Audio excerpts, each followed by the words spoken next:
Hello, வணக்கம் மக்களே. Welcome back to my channel. இன்னைக்கு நம்ம என்ன செய்ய போறோம்னா கொள்ளு ரசம், கொள்ளு பொரியல் செய்ய போறோம். அதுக்கு தேவையான பொருள் வந்து தக்காளி ஒரு 5-6 தக்காளி, மிளகு, சீரகம், வெந்தயம், புளி கொஞ்சம் கரைச்சி வச்சுக்கலாம். அப்புறம் பூண்டு கொஞ்சம் எரிச்சு வச்சுக்கலாம். மிளகாய் வத்தல், பெருங்காயம், தாளிக்க போது பெருங்காயம் போட்டுக்கலாம். அதுக்கப்புறம் கொள்ளு வேக வச்சு வச்சிருக்கேன் பாருங்க. இந்த மாதிரி நல்லா வேகணும், கொள்ளு நல்லா வேக வச்சுக்கணும். இந்த கொள்ளு வந்து இந்த கொள்ளு தண்ணியை தான் ஊற்றி ரசத்துக்கு ஊற்றி கொள்ளு ரசம் செய்யணும். இந்த ரசத்துக்கு தக்காளியை வந்து வெட்டி இந்த மாதிரி ஜாரில் போட்டுக்கிறோங்க. ஏன்னா எங்கள் வீட்டில் கல் கிடையாது, அதனால் மிக்சியில் அரைக்கிறேன். கல்லில் அரைச்சி செஞ்சோம்னா இன்னும் நல்ல ருசியாக இருக்கும். இதுக்கு தேவையான மிளகு, நல்ல மிளகு சீரகம் நல்லா போட்டால் ரசம் நல்லா ருசியாக இருக்கும். இவ்வளோ மிளகு போடுங்க, இவ்வளோ மிளகு போடுங்க. இதுக்கு மேலே வேணுன்றவங்க போட்டுக்கலாம். அதுக்கப்புறம் சீரகம் நல்லா 2 ஸ்பூன் சீரகம் போடுங்க. சீரகம் வந்து ரொம்ப நல்லது, ஜீரண சக்தி ஆகும். அப்புறம் வெந்தயம் நல்லா 1 ஸ்பூன் போடுங்க. வெந்தயமும் ரொம்ப நல்லது, ரசத்துக்கு நல்ல ருசியாக இருக்கும். இதையெல்லாம் போட்டு அரைச்சிக்கலாம் பாருங்க. இந்த மாதிரி அரைச்சிக்கணும், நைஸாக அரைச்சிக்கணும். மிளகெல்லாம் நல்லா நைஸாக அரைக்கணும் பாருங்க. தேவையான எண்ணெய், ரசத்துக்கு தேவையான எண்ணெய் ஊற்றலாம். இப்போ பூண்டு போடலாம். முதல்ல பூண்டு போட்டு நல்லா வதக்கிடுங்க.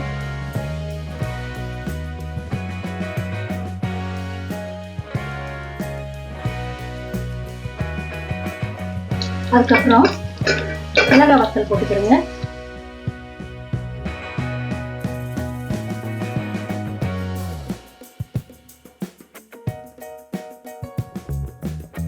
கொஞ்சமா கருவேப்பிலை போட்டுக்கிறேங்க.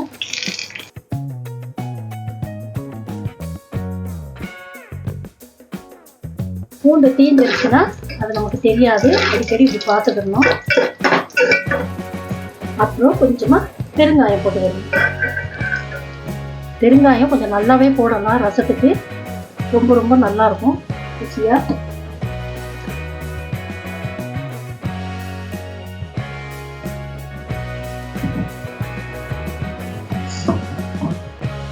வந்து அரைச்சி வச்ச தக்காளி, மிளகு, சீரகம், வெந்தயம் இதெல்லாம் ஊற்றிக்கணும். அதுக்கப்புறம் கொஞ்சமா தண்ணி, அப்படியே கலந்த தண்ணி ஊற்றிக்கலாம்.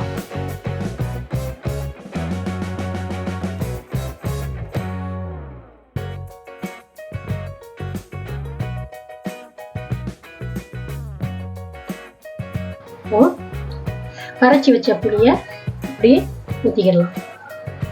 நல்லா வடிகட்டுங்க. புளியில மண் நல்லா இருக்கும்.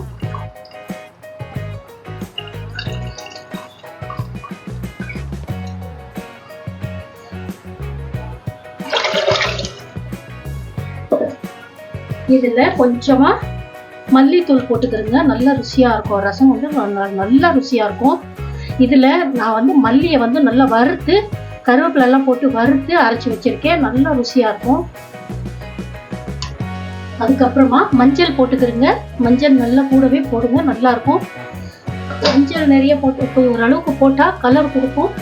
புளி வந்து கலரா கருப்பா இருக்கும் இல்லையா, அதனால ரசம் வந்து கலர் டார்க்கா வந்துடும். இது வந்து எங்க ஊர் புளி, நல்ல கருப்பான புளி, நல்ல ருசியான புளி. அதை போட்டா ரசம் இன்னும் நல்லா வரும், அதனால போட்டிருக்கேன். அதுக்கப்புறம் மஞ்சள் கூடவே போட்டோம்னா ரசம் வந்து கொஞ்சம் மஞ்சள் கலர்ல நல்லா திரும்பும். அதுக்கப்புறம் இன்னும் கொஞ்சம் தண்ணி பத்தாது, தண்ணி இன்னும் கொஞ்சம் ஊற்றிக்கலாம் பாருங்க. இவ்வளோ ஊற்றினா போதும். இதுல வந்து இப்போ உப்பு போட்டுக்கலாம் பாருங்க. நல்லா இவ்வளோ உப்பு போடுங்க. புளி இருக்கிறதுனால உப்பு நிறைய கேட்கும். அதுக்கப்புறம் கொத்தமல்லி போடலாம், கொஞ்சம் கொத்தமல்லி போடலாம் பாருங்க. இவ்வளோ கொத்தமல்லி போட்டால் போதும். கொத்தமல்லியை நல்லா இடிச்சு போட்டால் இன்னும் நல்லா இருக்கும், ரசம் நல்லா இருக்கும்.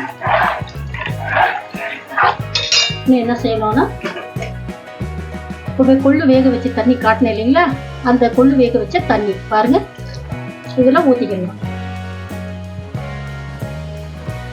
கொள்ளு இதில் போட்டுடலாம். நல்லா இருக்கும், சாப்பிட்றதுக்கு ரொம்ப ரொம்ப நல்லா ருசியாக கிடைக்கும் வாய்க்கு. பாருங்க, இவ்வளோதாங்க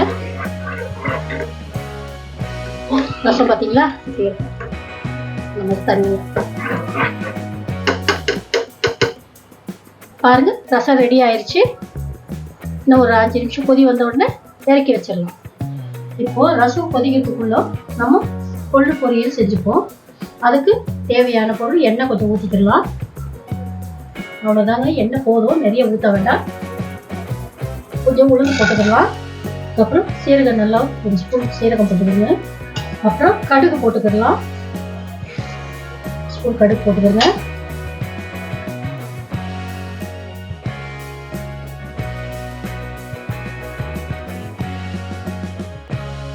கொள்ளு வதக்கி வச்சு இப்போ நம்ம வெங்காயம், கருவேப்பிலை போட்டுக்கலாம். பச்சை மிளகா, பச்சை மிளகா இருக்கு, பச்சை மிளகா போட்டுக்கலாம்.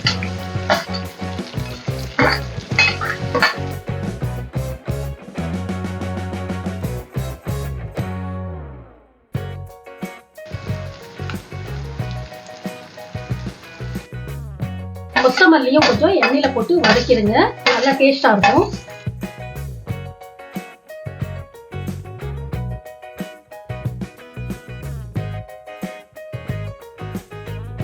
வெங்காயம் நல்லா வதக்கிடுச்சு. இப்போ நம்ம கொள்ளு போட்டுக்கணும், வேக வச்ச கொள்ளு போட்டுக்கணும்.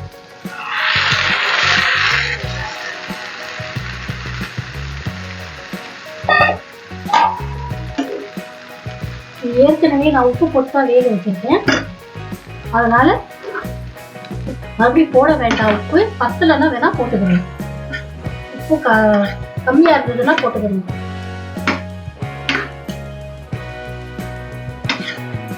அவ்வளோதாங்க, கொள்ளு பொரியல் ரெடி ஆயிடுச்சு.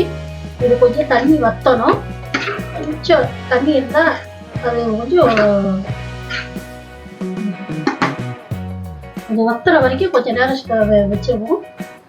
இதில் வந்து தேங்காய் துருவல் கூட, நம்ம தேங்காய் துருவி கூட நம்ம போட்டுக்கலாம், நல்லா இருக்கும். இல்லை அப்படியே சாப்பிட்டாலும் நல்லா இருக்கும். நான் அப்படியே செய்வேன், அப்படியே சாப்பிட்டாலும் நல்லா இருக்கும். பாருங்க, ரசம் கொதி வந்துருச்சு. தாங்க கூட 2 நிமிஷம் கொதிக்க வைக்கலாம். ஒன்றும் ஆகாது, ஒன்றும் கசப்பு எல்லாம் ஒன்றும் வராது ரசம். ஏன்னா மிளகெல்லாம் நம்ம வறுக்காம அப்படியே போட்டு அரைச்சிருக்கிறதுனால ரசம் கசப்பெல்லாம் வராது. 2 நிமிஷம் கொதிக்க வச்சா இன்னும் நல்லாவே இருக்கும்.